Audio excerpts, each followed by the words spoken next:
My name is Renee Callahan. I'm 34 years old, and for 10 years I've worked as a senior claims analyst at a regional insurance firm in Portland, Oregon. I know policy language the way some people know scripture. I know what a contestability period means. I know what happens when a beneficiary designation doesn't match the paper trail. I know all of this because it's my job, and on the Thursday before Thanksgiving, that knowledge became the only thing standing between my father's memory and my brother's greed. The table was set with Mom's good china, the one she only brought out twice a year. There was a turkey that had taken 4 hours to brine, a bowl of mashed potatoes still steaming, and 11 months of grief sitting quietly under all of it, because this was the first Thanksgiving without Dad. He'd passed in February. Pancreatic cancer, fast and cruel, the kind that takes a strong man down to 90 pounds in 10 weeks. I'd been the one driving him to Providence, St. Vincent 3 times a week. I'd been the one holding the pill organizer, calling the oncology nurse line, filling out his FMLA paperwork so I could keep my job while I kept him alive as long as medicine allowed. My brother Derek had visited twice. I don't say that with bitterness. Not anymore anyway. I say it because it matters for what comes next. Derek is 37, and he has always been the golden one. Not because he earned it, but because Mom decided a long time ago that Derek was the big personality of the family and I was the reliable one, which is just a polite way of saying invisible. Derek sells commercial real estate, or says he does. I've never actually seen a closing statement with his name on it. He drives a leased Tahoe he can't really afford, and he talks the way men talk when they've never once had to sit in a hospital waiting room at 3 a.m. That Thursday we were 4 bites into dinner when Derek set down his fork, cleared his throat like he was about to make a toast and said, "So, actually, good news. Sarah and I wanted to tell everyone together. We already went ahead and cashed out Dad's life insurance. The full $240,000. It cleared last week." The room went quiet in that specific way a room goes quiet when everyone is doing math in their head. I set my wine glass down on the table, slow and deliberate, and I said the only thing that mattered. That policy was never yours to touch. What Derek didn't know, what none of them knew, was that 3 months before Dad died, sitting in a hospice social worker's office with a legal pad and a box of tissues between us, my father had made one decision that would end up being the only thing that saved this family from itself. To understand why that moment at the table felt like the end of something and the beginning of something else, you have to understand the 20 years that came before it. I was 12 when Derek first understood he could get away with things I never could. He put a baseball through the Hendersons' garage window next door, and when Dad asked what happened, Derek said I'd been the one throwing the ball. I got grounded for 2 weeks. Derek got a new glove for his birthday that same month, because Mom felt bad he'd been so upset by the accusation. I want to be clear.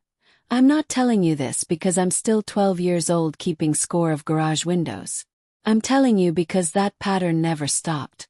Just got more expensive. When Derek dropped out of his second semester at Oregon State, Dad co-signed a $14,000 personal loan to help him get back on his feet with a landscaping business that lasted 7 months. When I graduated with my associate's degree in risk management and started working nights at a call center to pay for the rest of school myself, nobody threw a dinner. When Derek got engaged to Sarah, Mom and Dad paid for half the wedding, $11,000. I know the exact number because I saw the check register the year I helped Dad do his taxes. When I got engaged briefly at 26 to a man who turned out to be sleeping with his coworker, nobody in my family asked how I was doing. Mom's comment was, "Well, it's probably better this happened now than after a wedding we paid for." I share that not for sympathy.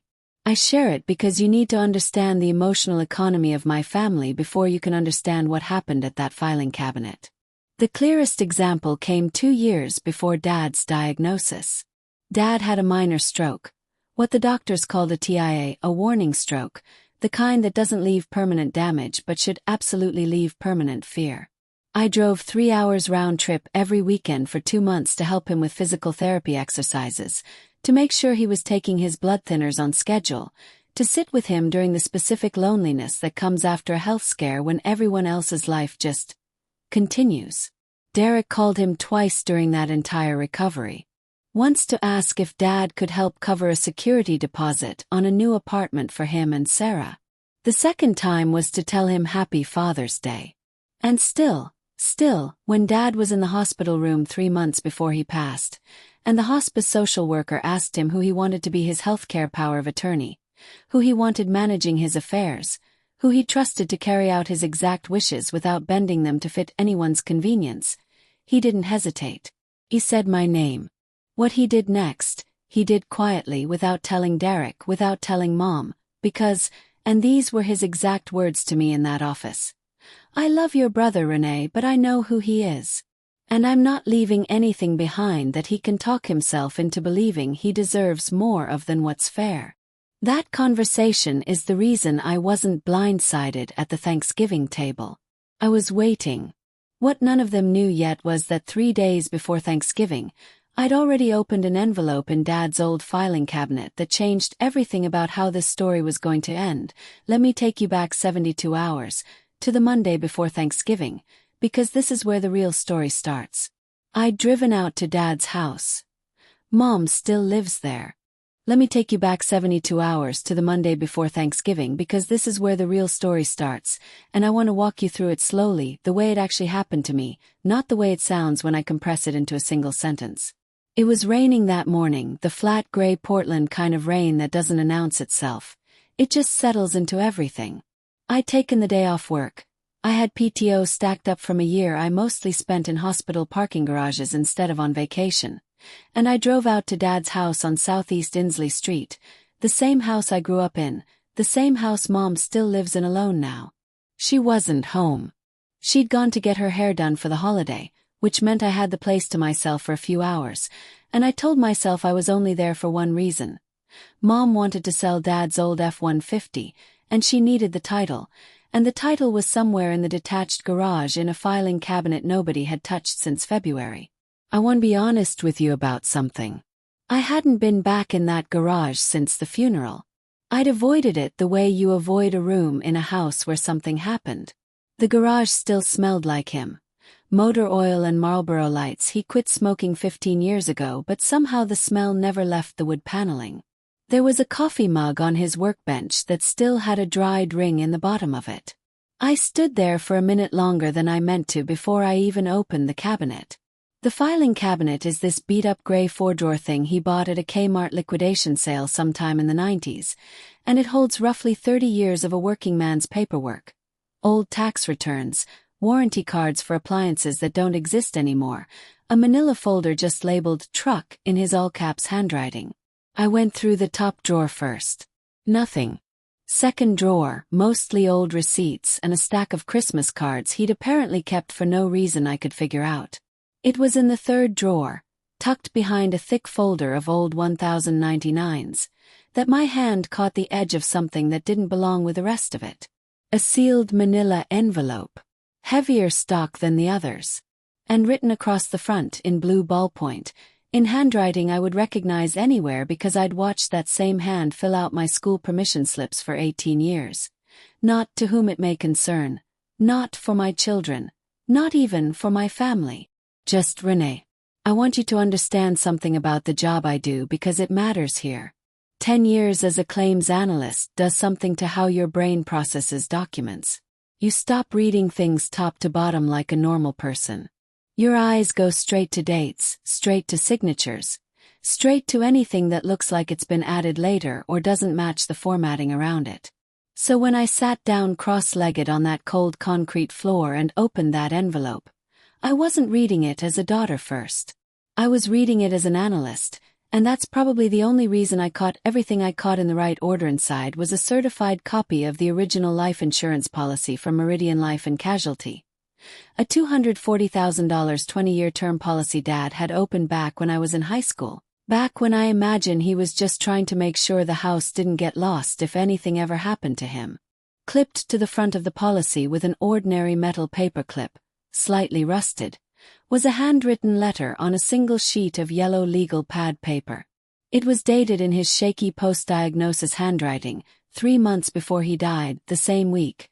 I checked this later against my own calendar, as the meeting we'd had with the hospice social worker about power of attorney.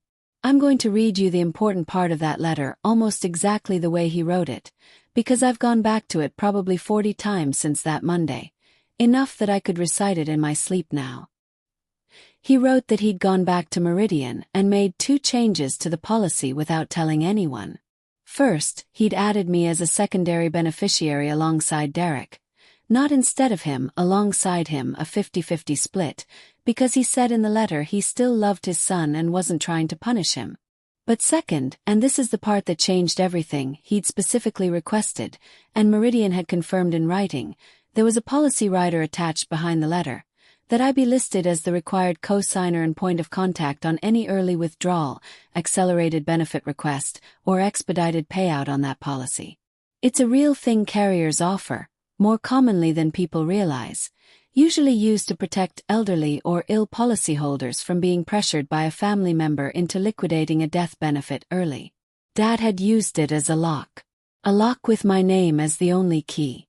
Then, in his own words, he wrote, "Your brother has never had to hold anything together in his life. You've been holding this family together since you were 12 years old, and nobody ever said thank you for it out loud, so I'm saying it now in writing, where it can't be argued with later. I'm not rewarding that with money. I'm protecting it with paperwork. I know what he'll try to do the second I'm gone, and I need you to be the one thing standing in the way of it." I sat on that concrete floor for almost 20 minutes just holding that piece of yellow paper. And I'm not going to pretend I didn't cry because I did, the ugly kind, the kind you don't let anyone see.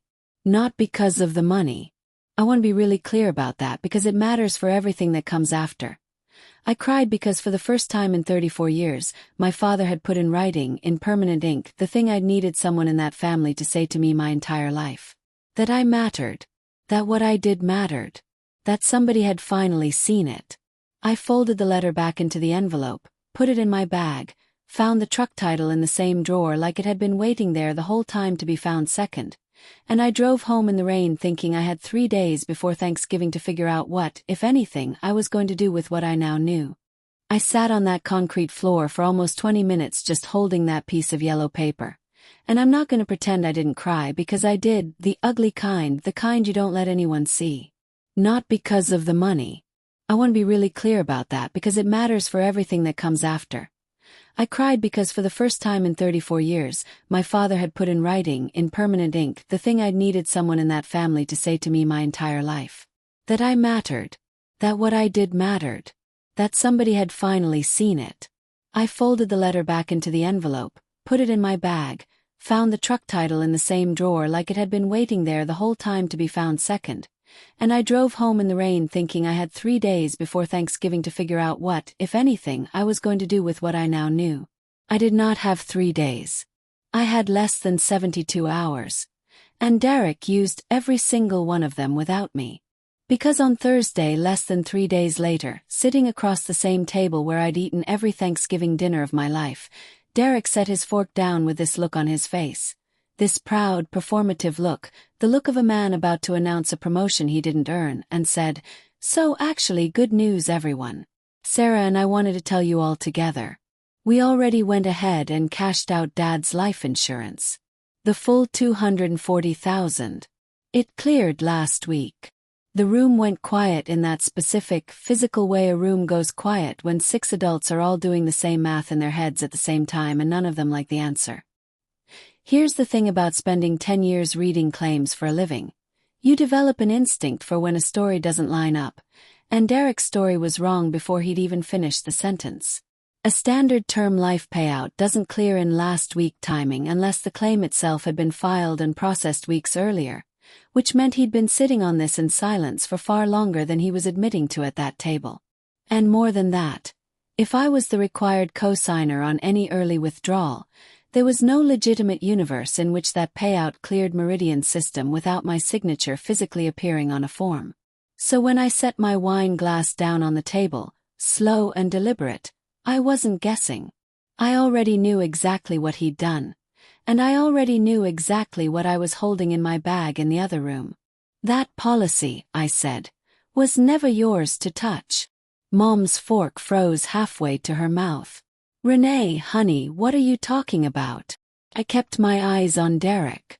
I'm the one Dad made co-signer on it 3 months before he passed. Not you. I watched something happen to Derek's face that I had genuinely never seen happen to it before in 37 years of being his sister. His smile just disappeared, like someone had reached over and unplugged it at the wall. What are you talking about? He said, and his voice climbed half an octave, which I now know and will always know, is the very first sound Derek makes right before he's caught. We didn't need a co-signer. It processed fine, it's done, it's already. It processed, I said, cutting him off, calm, level, because someone signed my name on that withdrawal authorization form. And it wasn't me. Sarah set her napkin down on the table with a kind of careful, quiet finality that told me everything I needed to know. She already knew. She'd probably known for days. My Aunt Carol, who'd flown in from Sacramento and had zero context for any of this, reached for the wine bottle and topped off her glass without a word, which was honestly the single most reasonable reaction anyone had at that table all night. You forged my signature on that withdrawal form, didn't you? I said, and I reached for my phone on the table. Not to show anyone anything yet, just to make it unmistakably clear that I had something to show. Because I already have a certified copy of the original policy. And it does not match what you filed with the bank. Sarah stood up first, purse already in hand. We should go. Derek didn't move yet. I watched him search for a version of this story where he still came out the reasonable one. The way people do right before they say the thing they'll regret most. Renee, be reasonable, he finally said. Dad would have wanted us to have that money. We're his kids, that money was for family. I picked my wine glass back up. Took a sip. I never raised my voice once, not for the entire exchange, because raising my voice was never going to be the thing that won this. The letter sitting in my bag in the next room was going to win this, and so were the 3 phone calls I'd already quietly made before I'd even driven out to Mom's house that afternoon. Enjoy dessert, I said. My lawyer will be calling Monday. What none of them knew, what Derek especially had no idea of as he sat there red-faced across a turkey nobody was going to finish eating, was that I hadn't just found a letter on Monday and carried it straight to a dinner table 3 days later like some kind of prop. I'd spent Monday afternoon on the phone with Meridian's fraud investigations line. I'd spent Tuesday morning on a call with an estate attorney a coworker had recommended to me 2 years earlier for an entirely different reason. And by Wednesday, a full day before anyone at that table had even set the good china out, I had already set something in motion that Derek would not be able to undo with an apology, a phone call, or even the $240,000 itself. I left that Thanksgiving table before dessert, before the pie Mom had spent all morning making, and I drove home in the dark with the manila envelope sitting on the passenger seat like it was another person in the car with me. I didn't cry this time. I was past that part. What I felt instead was something closer to clarity. The specific, cold clarity that comes when a puzzle you didn't know you were solving suddenly resolves into a shape. I want to walk you through exactly what I found when I sat down at my kitchen table that night with a legal pot highlighter, and Dad's policy document spread out in front of me. Because this is the part of the story where everything Derek thought he understood about what he'd done turns out to be wrong. The policy itself was straightforward on its face. Meridian Life and Casualty, 20-year level term, $240,000 death benefit. Opened when I was 16. Standard stuff. What wasn't standard was the rider Dad had added 3 months before he died. And this is where my job actually became useful in a way I never expected it to be. In the insurance world, there's something called an accelerated benefits rider, sometimes called a living benefits rider, which lets a terminally ill policyholder access a portion of their own death benefit early, while they're still alive, usually to cover medical costs. That's not what Dad did. What Dad requested instead, and Meridian had it on file, dated and signed, with a case number I could actually look up using my own employee credentials at a sister carrier's shared claims database, was a beneficiary-controlled disbursement restriction. It's rare.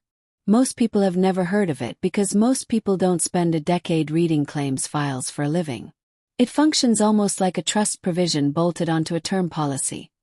It names a required cosigner whose written authorization has to accompany any withdrawal request, any accelerated payout, any change to the payout schedule, for the life of the policy. Dad had named me. Not as a suggestion. Not as an emotional gesture. As a binding condition on the account. Which meant that whatever form had gone through Meridian's system the week before Thanksgiving, whatever piece of paper had my signature on it, was not something I had signed. I sat there at my kitchen table at 11 at night with that thought sitting in my chest, and I want to be honest with you about what that feels like. It isn't rage, not at first. It's this strange, quiet vertigo. Somewhere out there was a piece of paper with my name written in a hand that wasn't mine, submitted to a licensed insurance carrier, used to move $240,000. That's not a family disagreement. That's a federal offense. I need you to sit with that for a second because I did. Insurance fraud involving forged beneficiary documentation isn't a civil matter you settle over coffee. Depending on how the withdrawal was routed, whether it went through as a direct claim payout or was processed as a loan against cash value, whether the funds crossed state lines electronically, whether the form was submitted through a digital portal or mailed, you're potentially looking at mail fraud, wire fraud, or straightforward forgery charges at the state level, on top of whatever Meridian's own internal fraud investigations unit decides to pursue civilly to recover the funds. I know this not because I'm a lawyer, but because I've spent 10 years on the other side of exactly these investigations, flagging claims that looked exactly like this one, writing up exactly this kind of file for exactly this kind of review. What I didn't yet know, sitting at that table, was how deep it went. So the next morning, Friday the day after Thanksgiving, while most of the country was out shopping, I did something I don't think Derek, in his wildest imagination, thought I was capable of doing that fast. I called Meridian's policyholder services line. And I didn't identify myself as Renee Callahan, grieving daughter. I identified myself using the exact language you use when you want to be routed correctly the first time. I told them I was a named cosigner of record on a disbursement restriction, and I believed a withdrawal had been processed on the account without my authorization, and I needed to speak with their fraud investigations unit immediately. There's a particular tone customer service representatives use when they realize the call they're on isn't a routine one anymore. The woman on the phone, her name was Denise, went quiet for a second, then said, "Okay, I'm going to transfer you now, please hold," and her voice had changed completely from 30 seconds earlier.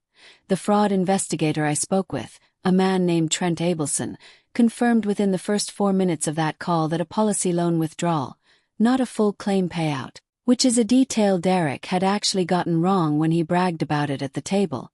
It was processed as an accelerated loan. Against the death benefit, not the full payout itself, which told me Derek didn't even fully understand what he'd done. Had been submitted 11 days earlier, requiring cosigner authorization, and that a signature matching the name Renee Callahan was on file as having provided that authorization. "I need you to pull that signature page," I told him. "Because I did not sign it, and I'd like to file a formal dispute and request an immediate hold on any further disbursement from this account pending investigation." There was a pause. Then Trent said the sentence that changed the entire trajectory of this story. "Ma'am, I can absolutely do that. And I want to let you know, given the amount involved and the nature of the dispute, this is going to get escalated to our internal fraud unit today. And depending on what they find, this may also get referred externally. Do you want to proceed?" I looked at that manila envelope sitting on my kitchen table, at my father's handwriting, at the letter that said I need you to be the one thing standing in the way of it, and I said, "Yes. Proceed." What Derek didn't know, what he wouldn't find out until the following Monday when a letter with Meridian's logo showed up at his house instead of the confirmation he was expecting, was that the second phone call I made that Friday morning wasn't to a lawyer at all. It was to the Multnomah County District Attorney's Office, non-emergency fraud line, just to ask one question. And the answer to that question was the moment I stopped thinking of this as a family dispute and started treating it like exactly what it was. Let me tell you what the phone call to the district attorney's office actually sounded like, because it wasn't dramatic. There were no sirens, no dramatic music. Nothing that would make for a good movie scene. It was a woman named Patricia in the fraud intake division.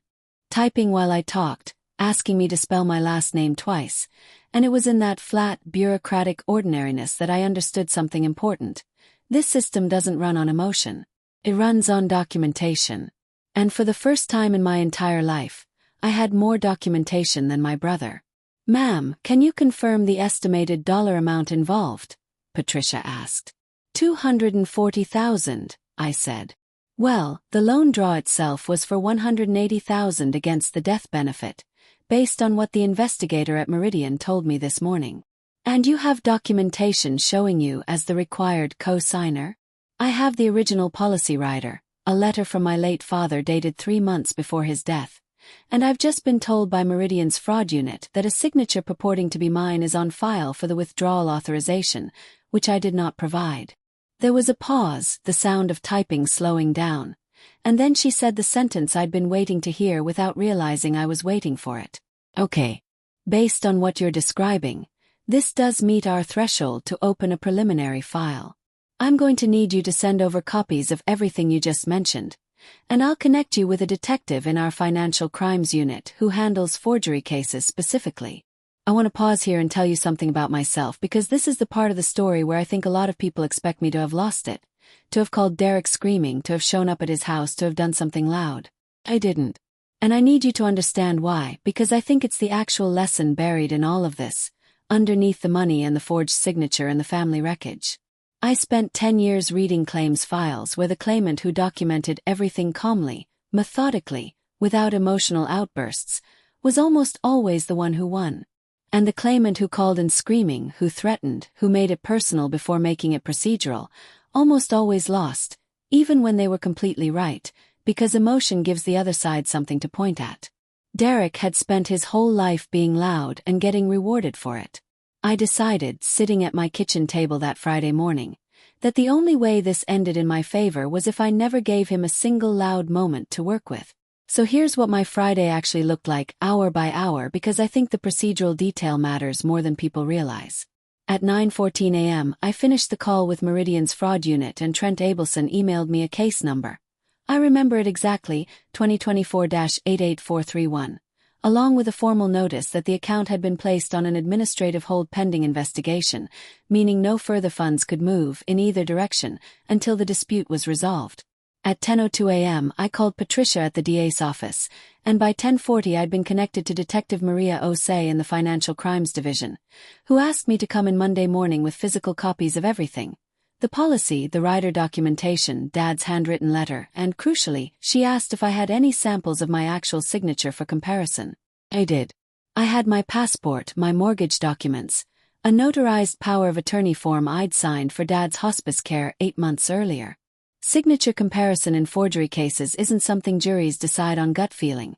Forensic document examiners look at pen pressure, letter formation, spacing, the specific way someone crosses a T or loops a Y, and I knew that whatever signature Derek had put on that withdrawal form was not going to hold up against 8 months of my actual handwriting on file with a hospice care agency. At 11:30 a.m., I called the estate attorney, a woman named Deborah Whitfield, who a coworker had recommended to me 2 years earlier for an entirely unrelated matter, updating my own will after my broken engagement, and I told her everything. She listened without interrupting for almost the entire call, which I've come to learn is what good lawyers actually do. They let you finish before they start strategizing. When I was done, she said something I've held on to since. "Renee, what you have here isn't just a family disagreement about money. What you have is a paper trail that's going to do all the talking for you. Your job right now is not to convince anyone of anything. Your job is to preserve the paper trail and stay out of the way of it." She told me 3 things to do immediately, and I did all 3 that same day. First, she told me to send a formal written notice, not a text, not a phone call, a certified letter, to Derek and Sarah, informing them that I was disputing the withdrawal as fraudulent, that I had opened a claim with Meridian's Fraud Investigations Unit, and that I would be pursuing this through appropriate legal channels. This wasn't for Derek's benefit. It was for mine. It created a dated, documented record that I had responded promptly and formally, which matters enormously if this ever needed to go in front of a judge, because it shows you acted the moment you had knowledge, rather than waiting or negotiating quietly on the side. Second, she told me to request, through her office, an emergency filing with the probate court because Dad's estate, separate from the insurance policy, was still technically in the process of being settled, and if Derek had also touched anything else in that estate, we needed a lease pendens or at minimum a formal notice on file to freeze any further movement of estate assets until this was sorted. I hadn't even thought about the rest of the estate until she said that. It turned out to matter more than I expected. Third, she told me not to speak to Derek directly again, about any of this, under any circumstances, without her present or without it being in writing through her office. He is going to call you, she said. He is going to be very convincing when he does. He is going to make you feel like the difficult one. Do not take that call. She was right. Derek called 4 times that Friday afternoon. I let every single one go to voicemail. The first voicemail, left at 2:47 p.m., was Derek trying to sound calm, saying this was obviously a misunderstanding, and that we should just talk like adults before I did something we'd both regret. The second, at 4:12 p.m., had a different tone entirely. Sharper, faster, the sound of a man who'd had a few hours to think about what administrative hold actually meant and didn't like the answer. He said something about how I was always looking for a reason to make myself the victim in this family, which I'll admit stung for about 4 seconds before I remembered the letter sitting in my desk drawer with my father's actual handwriting on it, and the sting went away. The third voicemail was from Sarah, not Derek, at 6:30 p.m., and her voice was shaking. She said she wanted to talk privately without Derek there, and that there were things I should probably know. I didn't call her back that night. Deborah had told me not to take calls related to this without her present, and I decided that applied to Sarah too, even though every instinct in me wanted to pick up. The fourth voicemail, left just before 11 that night, was Derek again, and this one I've never told anyone about until now, not even my mother. His voice was different, quieter. He said, "Renee, I know what I did. I know it was wrong the second I did it. Sarah's parents needed money, okay, it's not an excuse, I know it's not an excuse, but that's what this actually is. Please just call me back before you do something that can't be undone." I sat with that voicemail for a long time. Played it twice. And here's the thing I want you to understand, if you're watching this and you've ever been the responsible one in a family that never noticed you being responsible, I felt something in that moment that surprised me. Not softness toward Derek. Something more like recognition. He wasn't sorry he'd hurt me. He was sorry he'd gotten caught and scared about what came next, and those are not the same thing, and I'd spent 34 years mistaking one for the other every single time he apologized for something. I didn't call him back. What I did instead the next morning Saturday was drive to a UPS store and send that certified letter Deborah had drafted, watch the clerk stamp the return receipt, and drive home knowing that somewhere out there, a clock had officially started that Derek could no longer talk, charm, or apologize his way out of. What none of us knew yet, not me, not Derek, not even Deborah at that point, was that when Detective Osei pulled Meridian's submission records that following Monday, the forged signature wasn't the only irregularity she found on that withdrawal form. There was a second name on a supporting document neither Derek nor I had expected to see at all. Detective Maria Osei called me on a Wednesday morning, 6 days after I'd filed the certified letter, and the first thing she said was, "Renee, I need you to come into the station today if you can. We found something in the submission records I think you need to see in person." I remember exactly where I was standing when she called. In my kitchen, coffee half made, still in the flannel I sleep in. And I remember that specific feeling of my stomach dropping the way it does right before something gets worse instead of better. I'd assumed, naively maybe, that this was a clean story. Derek forges my signature, gets caught, pays it back, everyone's humiliated, done. What Detective Osei told me that morning made it clear this was never going to be that simple. She sat me down in a small interview room with gray walls and a folder in front of her, and she slid across a printed copy of the withdrawal authorization form, the actual document Meridian had on file. My forged signature was there at the bottom, and I want to tell you, looking at it for the first time, it wasn't even a good forgery. It was close enough to fool an overworked claims processor moving fast during a routine review, but the T-crossing was wrong. The loop on the Y in Renee dipped the wrong direction. 10 years of reading documents for a living. And my own name looked like a stranger had written it. But that wasn't the part she needed me to see. She turned the page. Attached behind the withdrawal form was a secondary document. A notarized affidavit, supposedly confirming my identity and consent, supposedly signed in the presence of a notary public. And the notary's name and stamp on that page belonged to a woman named Patricia Vance. I didn't recognize the name at first. Then Detective Osei said something that made the entire case reorganize itself in my head in real time. Patricia Vance is your brother's mother-in-law. Sarah's mother. Not a stranger pulled off the street to notarize a document. A family member, someone who had sat at that Thanksgiving table for the past 6 years, who had hugged me at my father's funeral, who had genuinely, as far as I knew, notarized documents professionally out of a small storefront office in Beaverton for over a decade.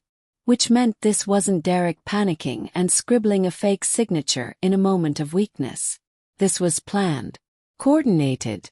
Someone with an active notary commission had knowingly stamped a fraudulent affidavit for family money, which in Oregon isn't just an ethical failure. It's a felony in its own right, separate and distinct from whatever Derek himself was facing, because a notary's stamp carries independent legal weight. It's not a witness signature.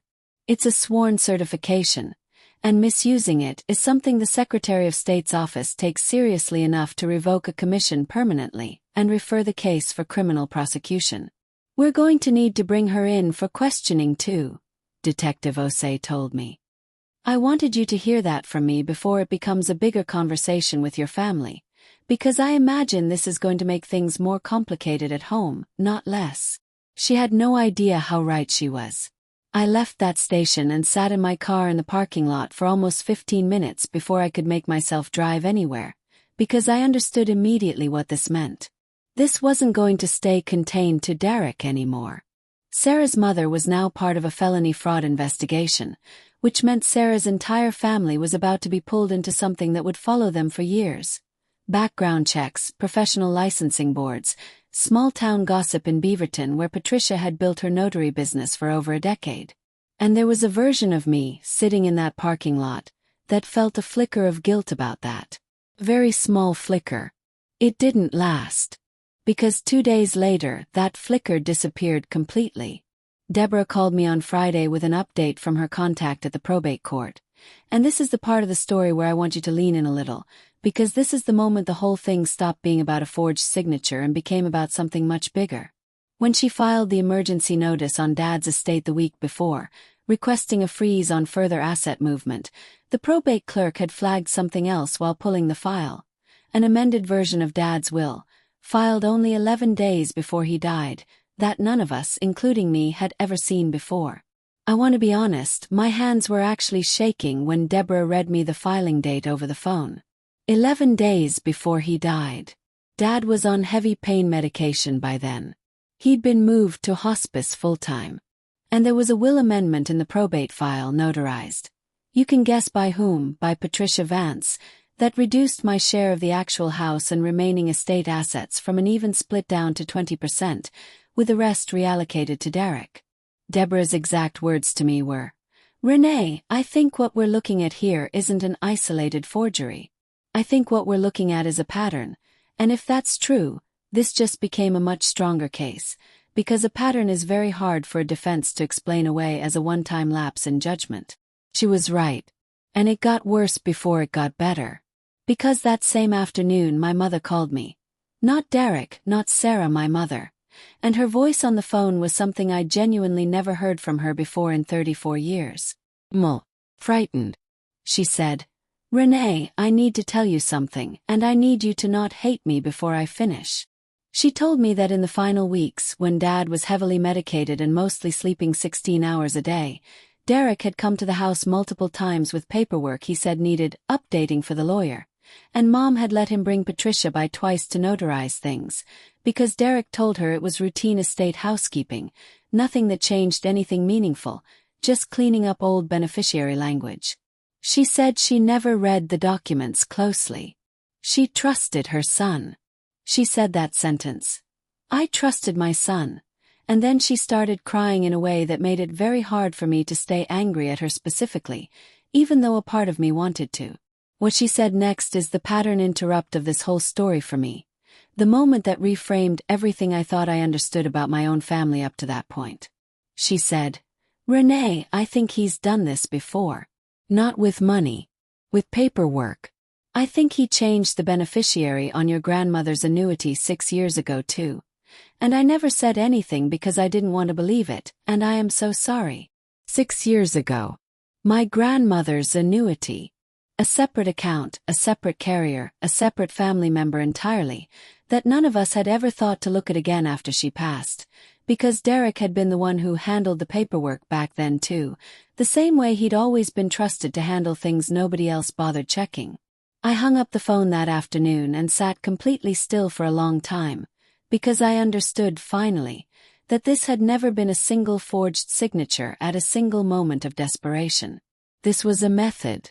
A pattern Derek had used at least once before and gotten away with clean, which meant the version of Derek sitting across from me at that Thanksgiving table wasn't a man who'd made one terrible mistake under financial pressure. He was a man who had learned over 6 years that this worked, and that nobody in this family checked closely enough to catch him. That was the moment I stopped thinking about this as protecting my inheritance. I called Deborah back within the hour and told her I wanted everything reopened. The annuity, the will amendment, all of it. And I wanted Detective Osei to know about the 6-year-old pattern before she went back in to interview Patricia Vance again.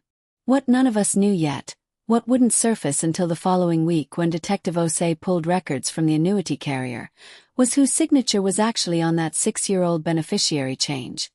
And it wasn't the name any of us expected to see. The name on that 6-year-old annuity beneficiary change was not Derek's. It was Patricia Vance's own signature, notarizing a document that named her granddaughter, Sarah, and Derek's oldest daughter, who would have been 11 years old at the time, as a contingent beneficiary on my grandmother's annuity, routed through a custodial account that, on paper, Derek controlled as trustee until the minor reached majority. Detective Osei walked me through it slowly over the phone, and I had to ask her to repeat parts of it twice, because the mechanics were almost elegant in how quietly criminal they were. Derek hadn't needed to redirect money to himself directly 6 years ago. He'd redirected it to a custodial account he personally controlled on behalf of his own daughter, which meant that on the surface, to anyone glancing at it casually, it looked like a grandmother leaving a modest gift to a great-granddaughter. Sentimental. Unremarkable. Nothing anyone would flag in a routine review. Except my grandmother had never once, in her entire life, discussed setting up a custodial account for anyone. She'd never met with an estate planner or financial advisor in the final 2 years of her life without Derek physically present in the room, arranging the meetings himself, driving her there, sitting beside her the entire time. And according to her own primary care physician's records Deborah subpoenaed 3 weeks into the expanded investigation, my grandmother had been formally diagnosed with moderate cognitive decline a full 8 months before that annuity change was ever filed. I want to slow all the way down here, because this is the moment the entire shape of the story finally became visible to me at once, the way a photograph resolves when you step far enough back from it. This was never a brother who panicked once, under pressure, and made a single terrible decision he'd come to regret. This was a 6-year pattern, methodical and quiet. Identify a family member who was vulnerable, through illness, through medication, through the specific kind of cognitive fog that makes a person sign whatever's placed gently in front of them by someone they trust completely. Bring in a notary who happened to be his own mother-in-law, and redirect assets through paperwork. Nobody in this family had the training, the suspicion, or frankly the appetite to double-check. My grandmother first. My father second. I have to imagine, though it was never something the investigation formally proved in a courtroom, that it wasn't a coincidence he chose the 2 people in this family who were, at the exact moments he targeted them, the least equipped in the world to catch him. Detective Osei's investigation, once it expanded to formally include the annuity, moved faster than I expected. Financial crimes involving elder exploitation get prioritized differently under Oregon law than standard fraud cases. There's a specific statute, ORS 124.105, covering financial abuse of elderly or incapacitated persons, and the moment that classification attached itself to the file, the Multnomah County DA's office assigned a second detective and pulled in the Oregon Department of Justice's dedicated elder abuse unit to coordinate. What had started 3 weeks earlier as a family disagreement over one forged signature on a life insurance withdrawal had become, formally on the record, a multi-count investigation spanning forgery, notary fraud, and financial exploitation of a vulnerable adult, across 2 separate victims and 6 full years. I need to walk you through the week everything actually accelerated, because it happened faster and louder than I was prepared for, even though I told myself I'd been preparing for weeks. Patricia Vance's notary commission was formally suspended by the Oregon Secretary of State's office within 9 days of Detective Osei's second interview with her. Deborah called to tell me the moment it hit the public record, and she said something that day I've thought about often since. Once a notary's commission is flagged for fraudulent certification, it doesn't just end her ability to notarize documents going forward. It retroactively undermines every document she's ever certified. Every client she's touched for the past decade is now a question mark hanging over their own paperwork. I didn't know at the time how far that ripple would travel, and it wasn't really my business to follow it, but the following spring I came across a small item buried in the Beaverton community section of the local paper. An entirely unrelated real estate closing being challenged in civil court over a notarization Patricia Vance had performed that same year, years after our own case had already closed. That thread had nothing to do with my family directly. It existed because the fraud was never actually isolated to us. It just happened to be my family that finally exposed it. Derek was charged with 2 counts of forgery in the second degree, tied to the insurance withdrawal, and 1 count of financial exploitation of a vulnerable person, tied specifically and separately to my grandmother's annuity. Because Oregon treats elder financial exploitation with real severity once the dollar amount crosses certain statutory thresholds, and because the annuity redirection had moved just under $90,000 over 6 years through incremental withdrawals disguised as custodial account management fees, the exploitation charge alone carried the real possibility of active prison time. Not the kind of charge that resolves with an apology letter and a payment plan, which is, I've come to understand, the version of consequences Derek had spent his entire life quietly assuming would always be available to him, no matter what he did. I did not attend the arraignment. I want to be completely honest about that because I think people expect the satisfying version of a story like this to end with me sitting in a courtroom gallery watching my brother get walked out in cuffs, and that isn't what happened. And I genuinely don't think I would have wanted it even if someone had handed it to me. What actually happened instead was quieter, slower, and in a strange way, far more devastating for Derek than any single courtroom spectacle could have been. His real estate broker's license, the credential he'd used loosely for years to describe himself as a commercial broker, even though I'd genuinely never once seen a closing statement with his name on it, carried a fitness clause tied to pending criminal proceedings. The moment the forgery charge was formally filed, his brokerage placed him on immediate unpaid leave pending outcome, which effectively ended what little legitimate income he had left standing. Sarah moved out with their 2 daughters into her sister's spare bedroom in Tigard 3 weeks after her own mother's notary commission was suspended. Not because of the money, she told my mother later, over coffee, in a conversation my mother relayed to me almost word for word because she knew I needed to hear it, but because, in Sarah's words, she said she couldn't sit across a dinner table from her husband anymore without picturing exactly what he'd let her own mother put her name to. Twice across 2 different victims. I did eventually speak with Sarah. Months after that first voicemail I never returned. She reached out through Deborah's office, formally in writing, the way Deborah had structured things from the beginning, and asked if I'd be willing to meet once the criminal case had moved far enough along that it wouldn't compromise anything. We met at a coffee shop in Selwood, neutral ground, neither of our neighborhoods. She looked exhausted in a way that had nothing to do with sleep. She told me she hadn't known about the annuity at all. She genuinely believed, until Detective Osei's second round of interviews, that this had started and ended with the insurance withdrawal, one panicked decision under financial pressure after her father lost his job. When she found out, it went back 6 years, to before her own daughter was even old enough to understand what a custodial account was. She said something I've carried with me since. I keep asking myself what else I don't know about my own family. I don't think I get to have an answer to that anymore. I think I just have to live with not knowing. I didn't have anything comforting to offer her. I told her the truth, which was that I understood exactly what that specific kind of not. Meridian's Fraud Investigations Unit, once the criminal referral was formally confirmed, reversed the entire $180,000 loan disbursement, restoring it directly back into the policy's cash value, with the account fully released from administrative hold once the investigation cleared it as fraudulent from the cosigner side.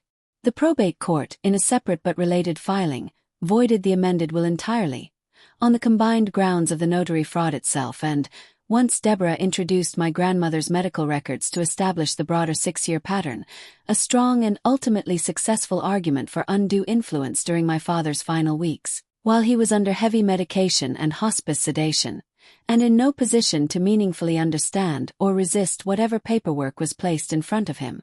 The estate reverted in full to the original terms my father had actually intended, the even 50-50 split he described in that letter, the one where he wrote that he loved both his children equally and wasn't trying to punish either of us, only to protect what was left from the one of us he already, quietly, privately knew he couldn't fully trust. There's a detail from this period I haven't told anyone outside of Deborah's office, and I want to include it here, because I think it matters more than almost anything else in this story.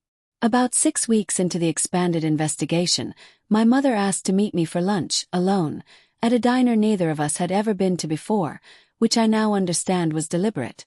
She didn't want to have this conversation anywhere that held memories for either of us. She'd brought a shoebox. Inside it were nearly a dozen old cards and letters going back almost 15 years, mostly birthday cards, some from Derek to our grandmother, a few from Derek to Dad. She'd kept every one of them, the way mothers do, without any particular reason at the time. Laid out side by side on that diner table, comparing handwriting across 15 years of casual, unguarded, ordinary family correspondence, you could see it plainly, something none of us had ever had reason to look for before. Derek's handwriting had a specific, consistent slant, a specific way he crossed his T's high and fast, that simply didn't match the signature on either the insurance withdrawal or the annuity beneficiary form. Whoever had actually held the pen for those forged signatures, it likely hadn't been Derek at all. It had been Patricia. That detail never changed the criminal charges against Derek. Under Oregon law, directing, benefiting from, and knowingly participating in a forgery scheme carries essentially the same criminal exposure as physically executing it yourself, and Deborah made sure Detective Osei had that shoebox photographed and formally logged as supplementary evidence regardless.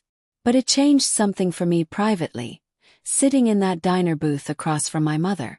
It meant Derek hadn't even had the nerve to forge my name himself. He'd asked his wife's mother to do it for him twice across 2 different victims, 6 years apart, and then sat at a Thanksgiving table and announced what we had accomplished like it was something he'd earned through his own hands. Detective Osei asked me, near the end of the investigation, whether I wanted to be present for the victim impact portion of sentencing, since both my father's estate and my grandmother's annuity qualified me as a formal victim of record on separate counts. I said yes to that part, even though I'd skipped the arraignment. I wrote a short statement, maybe 400 words, and I read it to a courtroom that had almost no one in it besides Deborah, Detective Osei, the assigned prosecutor, and Derek himself, seated beside his public defender in a gray suit that didn't fit him the way his old ones used to. I didn't talk about the money in that statement. I talked about my grandmother, about the specific shade of blue she painted her kitchen the year I turned 9, about how she used to save the good chocolates from her holiday tins specifically for me because she said Derek never appreciated dark chocolate the way I did. I talked about how she spent the final 2 years of her life being quietly managed by people she trusted completely, and how she never got the chance to know that trust had been used against her. I did not look at Derek while I read it. I looked at the judge the entire time, because that felt like the more accurate place to direct 34 years of finally being heard. The restitution order, once Derek eventually accepted a negotiated plea rather than risk trial on the exploitation charge, required him to repay the full $90,000 tied to my grandmother's annuity, structured over 5 years, with the forgery counts resulting in supervised probation rather than active incarceration. Largely, Deborah explained, because it stood as a first offense on paper, and because meaningful restitution was already substantially underway by sentencing. since Meridian had already independently clawed back the insurance funds, and the probate court had already voided the fraudulent will before a judge ever needed to weigh in on Derek's punishment specifically. I won't pretend that outcome felt like enough to me. Not on every day since. There's a part of me that will probably always wish the system had extracted something closer to what this actually cost. Not just financially, but the cost of my grandmother's final 2 years of life being quietly, methodically exploited by people she loved and trusted without reservation, the cost of my mother having to live out the rest of her own life knowing exactly what she'd unknowingly allowed into her own house, at her own table for years. But I've made a kind of peace with the fact that the legal system was never going to be the place that fully repaid that particular debt. It did what it was capable of doing. It froze the money before it could disappear for good. It put a permanent, searchable public record behind Derek's name that will follow him through every background check for the rest of his working life. It ended Patricia Vance's ability to ever notarize another document again, anywhere, for anyone. That's not nothing. It's simply not everything. I want to tell you about the moment I actually saw Derek again after all of this settled, because I think it matters more than any single legal outcome. And it happened almost 8 months after that Thanksgiving dinner, at, of all places, our grandmother's gravy in what would have been her 90th birthday. I go every year, quietly, alone, usually early in the morning before the cemetery gets any foot traffic. I didn't know he'd be there too that year. He looked smaller than I remembered him. Not thinner exactly. I don't think it was about his body at all. I think it was about the specific way shame reshapes how a person carries themselves through a space they used to move through carelessly. He didn't try to explain himself. He didn't apologize again, not really, not in words. He just stood a respectful distance away near her headstone, and after a long silence he said quietly, almost to the air between us rather than to me directly, "I keep trying to figure out when I actually became someone who would do this to her. I don't have an answer." I didn't have one for him either. I still don't, honestly, all this time later. I've turned it over more than I probably should have, and the closest I've ever come to an answer is this. I think somewhere along the way, being handed things without ever having to earn them stopped registering to Derek as generosity and slowly, quietly, started registering instead as entitlement, and once that shift settles into a person, the line between "this was given to me" and "this is owed to me" gets thin enough that you can walk right through it without ever consciously deciding to cross it at all. I don't say that to excuse what he did to 2 people who trusted him completely. I say it because it's the only honest answer I've been able to find, and because if there's a lesson buried underneath all of this, I think it's less about Derek specifically and more about the pattern that quietly made him. The slow, decades-long habit inside my own family of rewarding whoever was loudest in the room instead of whoever was actually being honest, until eventually the loudest person in the room stopped feeling like he needed anyone's permission at all. What I actually walked away with wasn't the restored money, even though the estate and the policy were both eventually returned to their rightful terms. What I walked away with was something my father had tried to hand me in that letter, 3 months before he died, something I hadn't fully understood until I'd lived through every single thing that came after finding it. He'd written that he wasn't rewarding me with money, he was protecting what mattered with paperwork, and I think what he actually meant, underneath that sentence, was that he was finally, formally, permanently putting into writing the one thing this family had never once said to me out loud across 34 years, that being the reliable one, the quiet one, the one who shows up without ever needing to be asked twice, was never a smaller or lesser kind of love than being the loud one in the room. It just never got applauded for it in the moment it was actually happening. I still drive out to see my mother most weekends. Our relationship is different now, more honest in a way I don't think either of us expected it could become at this point in our lives, partly because she finally stopped performing the version of our family that kept everyone comfortable, and started telling me the truth even in the moments where the truth made her look complicit in something she should have caught. I don't know if I'll ever fully forgive Derek, and I've stopped putting pressure on myself to arrive at forgiveness on any particular schedule, because I've slowly learned that peace and forgiveness aren't actually the same destination, no matter how many people insist they have to be. I have peace. I sleep through the night now.